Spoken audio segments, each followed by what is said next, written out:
Hello friends, today in this video I will show you how to fix Explorer.exe System Error. System detected an overrun of a stack-based buffer in this application.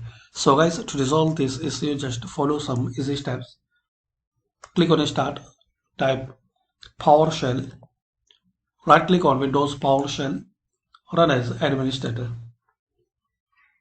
Now guys, copy command line in description. So copy and paste here, then press enter. And guys, it will take a couple of minutes, so complete this scanning. And once this scanning complete, you have to enter second command line. So copy second command line from description. So wait for a while till this scanning will complete. Now once guys you successfully complete this first command scanning, so copy and paste second command line, then press enter. And also guys, it will take a couple of minutes, so complete this scanning. And once this scanning will complete, you have to restart your machine.